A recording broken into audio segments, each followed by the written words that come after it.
Bank makes doomed economic predictions for Nigeria's future.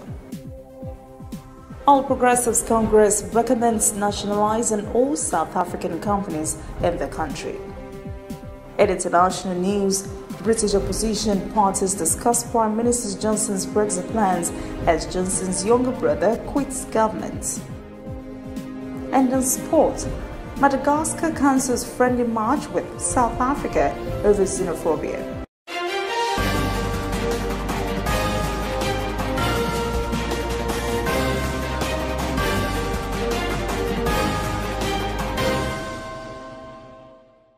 This is ANN News.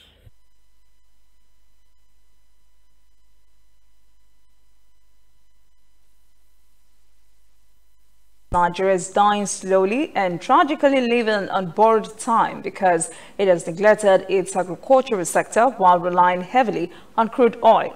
World Bank senior agricultural economist Dr. Adetunji Oredikwe warned on Thursday of the looming danger ahead of Nigeria. He was delivering a keynote address at the Agricultural Summit Africa in Abuja.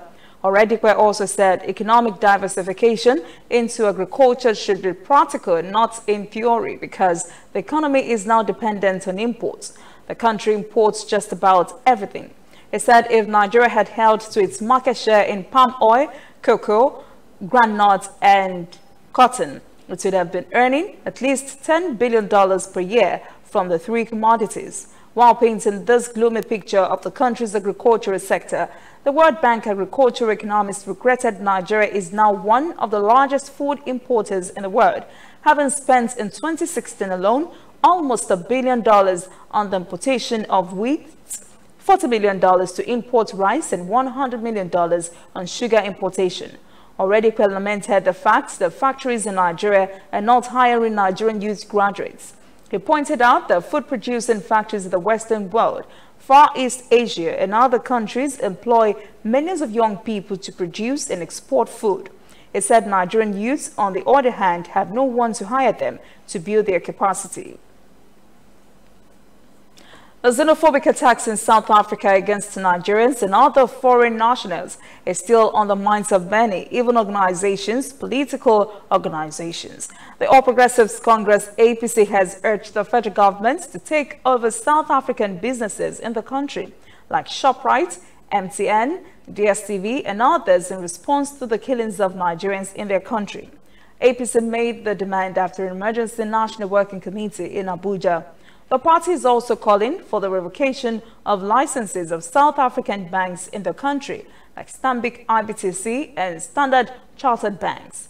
APC National Chairman Adams Oshomole says nationalizing all South African companies operating in Nigeria would be an appropriate protest against the xenophobic attacks on Nigerians. He also suggested that South African Airways be barred from flying to any other part of the country. Oshomole further urged Nigerians to stop patronizing South African businesses in the country in order to register their dismay at the killings of Nigerians. Oshomole believes not patronizing these businesses for at least 30 days would be a befitting tribute to the lives of those that he said have been wasted in a very crude and barbaric manner by the South African Authority. National Union of Road Transport Workers is facing proscription by the Lagos State House of Assembly unless it desists from all forms of violence. The Lagos State Assembly warns if it does not and the members persist in making troubles in the state, the union risks being proscribed. The News Agency of Nigeria reports that some members of the union had staged a protest at the Assembly on Wednesday, rejecting the emergence of Musiliu Akinsanya, also called MC Oluomo, as the Union Caretaker Committee Chairman.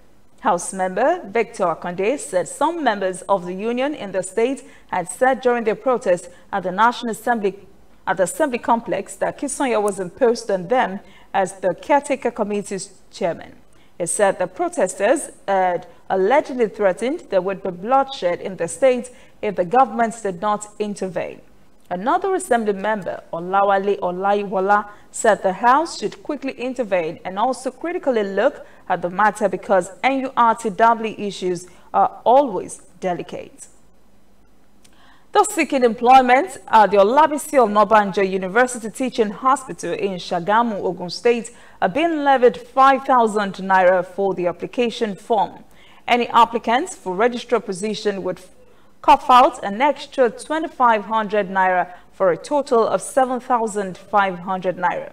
The teaching hospital had advertised vacancies for medical officers, registrars, and others. A statement by the management of the hospital on Thursday said the fee would still apply regardless of how the form was obtained, whether downloaded online or picked up at the hospital. The teaching hospital currently needs registrars in anesthesia and intensive care, chemical pathology and immunology, community medicine and primary care, family medicine, hematology and blood transfusion, internal medicine, medical microbiology and parasitology, and some others. Governor Dapo Abiodun has approved the immediate recruitment of resident doctors at the teaching hospital. Some Ogun State residents wondered why the government should charge job seekers in the state for an application form. They said it would be unfair to qualified unemployed youths who would be automatically disqualified if they have no money for the form. Perfume Fragrance, call it what you may, but millions of Nigerians purchase it on a regular basis. Chances are, though, they buy foreign-made, high-priced brands without realizing there are indigenous brands that may actually be just good or just as good or better than the foreign brands.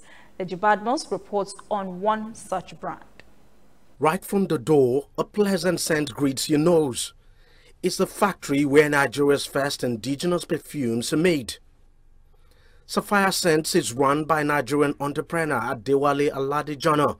He's always had a nose for perfumes and transitioned from marketing them to formulating his own brand in 2015. I had a client that said to me, he said, I'm going for a very important meeting at the State House, and I don't want any of the regular ones to sell. I want something really, really special. So I mixed up something for him, and he went to the State House and had a meeting. And while he was coming out, he met the first lady, and she looked at him and said, "Young man, what fragrance is that you're wearing?" And he came to tell me, and that was all the encouragement I needed to start my own line of perfumes. That was 4 years ago. Adewale now has a number of employees working here at his factory. They bottle the perfumes and carefully put them into attractive packages, ready to be shipped to customers all over Nigeria and beyond. We produce the perfume and then we train you on how to sell. And it's been, I mean, we have people that's built houses, people that are paying school fees from there, buying cars. People's lives have changed 100% because of Sapphire Group. As a growing brand, Sapphire Scents organizes seminars to recruit distributors. Marketers say the company is one of the best to work with and that patronage of the product has been on the rise. I got on board with this brand just last year, but I can already tell you that I've seen so much profit and so much turnover in my account that I'm like, wow, there has to be something else on this. It's very flexible, both for people who are already working, and even if you're not working, it's an one-fit-all kind of business. Sapphire Scents is just a line of Sapphire Group. Adewale's firm is also into the sale of wristwatches and other accessories. He says his goal is to make Sapphire the one-stop shop for all things luxury in Africa. Our concept at Sapphire Group is what we call the affordable luxury strategy. It simply means something that is produced for Africa by Africans at a price that Africans can afford. Through Sapphire Group, Adewale has been able to empower about 10,000 persons, training them in the sale of perfumes. He says his venture is not just about making money, but also tackling poverty through creating jobs. Coming up, African stories. Zimbabwe former President Robert Mugabe dies in Singapore. And later, international news. Opposition parties stake on Prime Minister's Brexit plans as Johnson's younger brother quits government.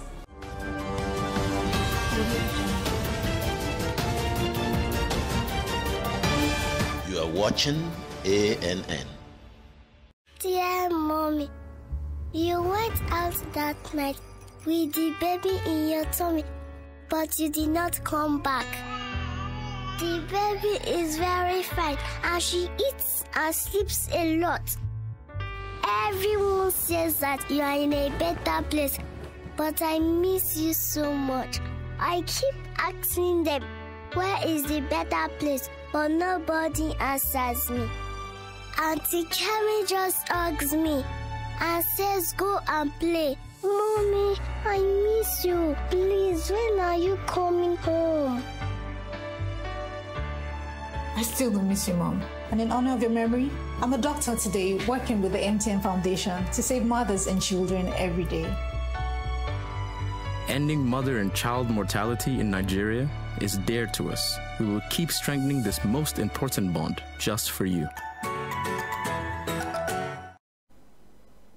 Welcome back. This is ANN News. Now to African stories.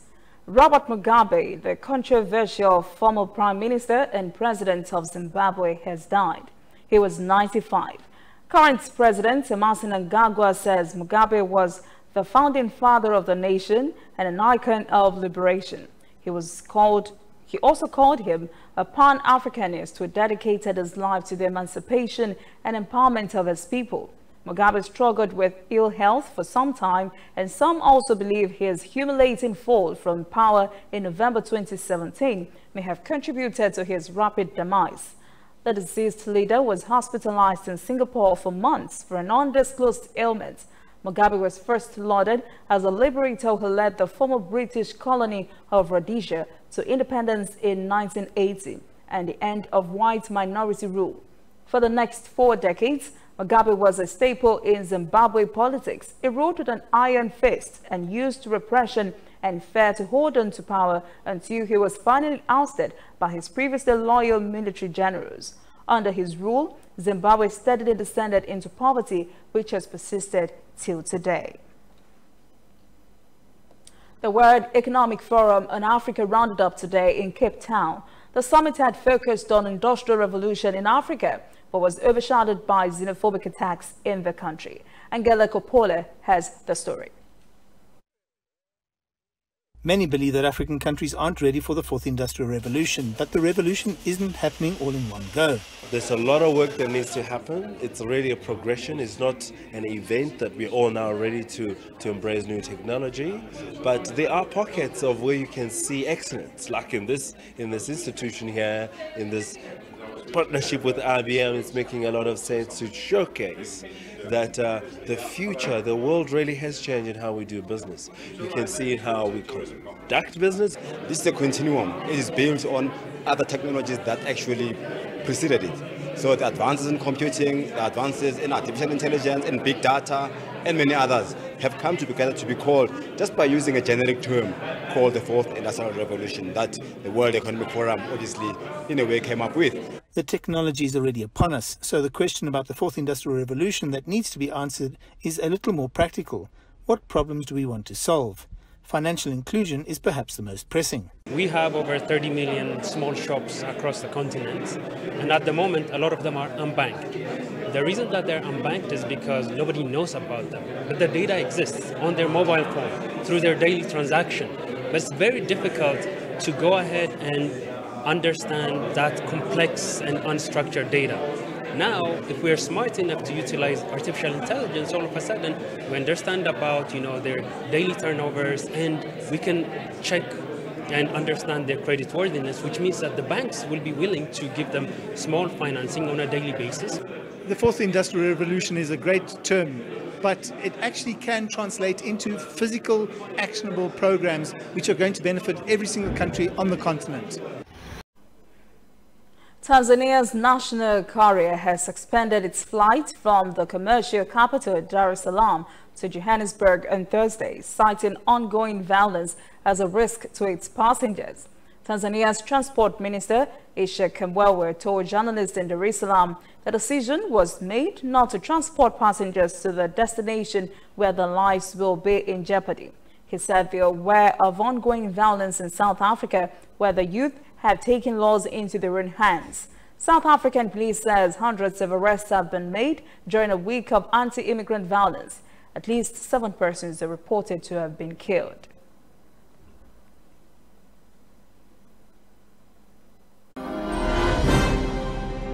When we return, international news. Opposition parties take on Prime Minister's Brexit plans as Johnson's younger brother quits government. And later, sport. Madagascar cancels friendly match with South Africa over xenophobia.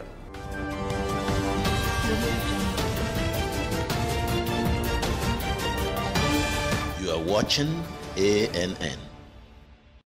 Whether in your house, at your office, on your phone or online, we are there. We have the facts behind the headlines. We cut to the chase with the news you really need. We cover every angle. We are the bigger, better news network. We are African News Network. ANN. Watch ANN News on MITV from a truly African spirit.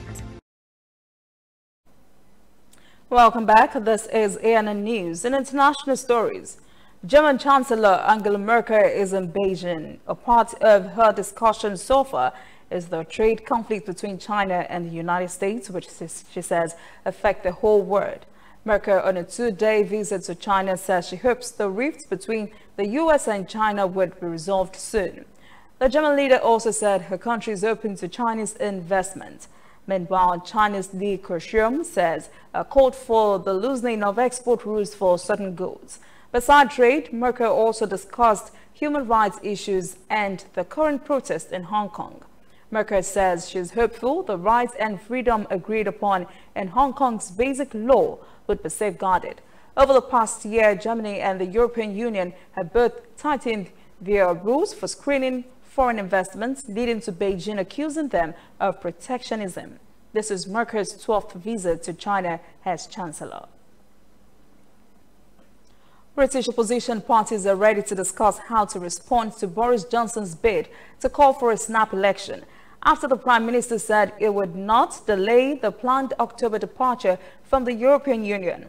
British lawmakers will hold another vote on Monday to discuss whether to hold an early election, probably in mid-October, just more than 2 weeks before the United Kingdom is due to leave the EU on October the 31st. But opposition parties, including the Labour Party, wants to ensure that an election would not allow Johnson to lead the United Kingdom out of the EU without a deal. In light of all of this, Prime Minister Boris Johnson's younger brother, Joe Johnson, has announced as quitting the government and standing down as a member of parliament. Ahead of next year's general election, Singapore is planning to roll out a huge budget as the ruling party seeks to appease unhappy voters with a bad economic situation.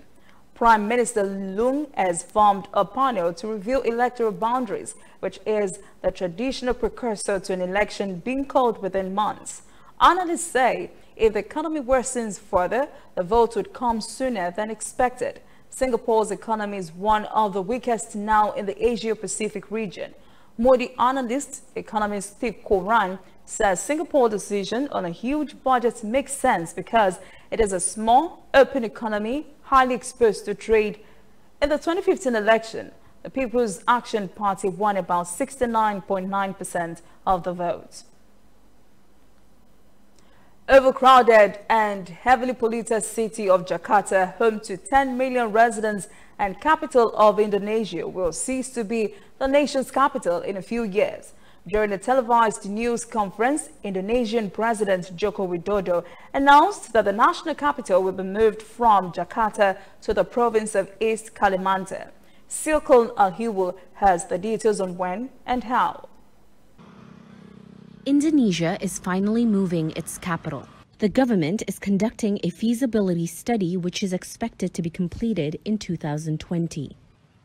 More than half of the country's economic activity is now centered in Jakarta, putting pressure on the city. Jakarta has simply become too crowded to accommodate Indonesia's rising population. Moving the capital would relieve some of the burden from the city that's also dealing with poor air quality and massive congestion. Jakarta is also sinking, largely due to land subsidence. In some areas, it's collapsing at least 10 centimeters per year. The new proposed capital is in East Kalimantan, an ideal location that's considered safe from major natural disasters. Kalimantan has a lot of geopolitical and geostrategic potential. It can provide mitigation access as well. These could open up opportunities for developers to create good utility systems, such as public roads and transportation, that are sponsored by the state. East Kalimantan's position also enables cross-supplies of commodities between islands across Indonesia. The government promises the new capital will be smarter, cleaner, and greener. Jakarta's residents, however, have mixed reactions regarding the move. I actually do agree with the new capital city, but I'm just concerned about the environmental effect that will happen in Kalimantan. Saya sih setuju dengan pemindahan ibu kota. I agree with moving the capital because it will reduce congestion in the city. People will start to look for jobs in Kalimantan as well, so it will help even out the population. If the bill is approved by the parliament, construction will begin in 2021. The move is expected to cost a little over $30 billion.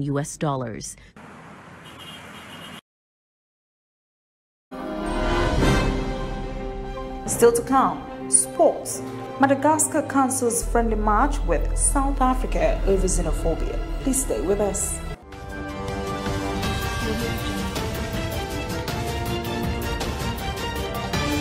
You are watching ANN. We are on the road every day, canvassing throughout Africa for news you really need. We follow this story everywhere, from every corner of Nigeria to the wide African expanse. We bring you what's making headlines. We connect you with news you can use. ANN, African News Network, in a truly African spirit. Welcome back. This is ANN News in Sport. Nigeria lost 1-0 to Sudan in the Under-23 Africa Cup of Nations qualifying match on Thursday. The Sudanese team scored in the 45th minute against the run of play. Nigeria won the second edition of the Under-23 Africa Cup of Nations hosted by Senegal in December 2015, beating Algeria in the final. The third edition will be hosted by Egypt in November. And just like Zambia, Madagascar has also pulled out of a friendly match with Bafana Bafana of South Africa because of the ongoing xenophobic attacks in the country. Madagascar were lined up as replacements, but it appears xenophobic killings are too much of an appeal for the islanders as well to swallow. Bafana Bafana's next competitive football will be in November when they begin their campaign to qualify for the 2021 Africa Cup of Nations. South Africa are in top qualifying group that includes Ghana and Sudan. Their third opponents in the qualifying group will be determined by a playoff. Bafana Bafana are currently 70th in the world in the FIFA rankings, putting them 13th on the African continent. Senegal 20th in the world are the top-ranked African nation, with AFCON winners Algeria currently 4th among CAF members. That is ANN News this evening. Thank you for joining us. For details on these and other breaking stories, visit our website, annafrica.news. Conversation continues on our social media platforms, Twitter, Instagram, and Facebook at ANN Africa TV. I am Olajumoke Olatunji. Have a great weekend.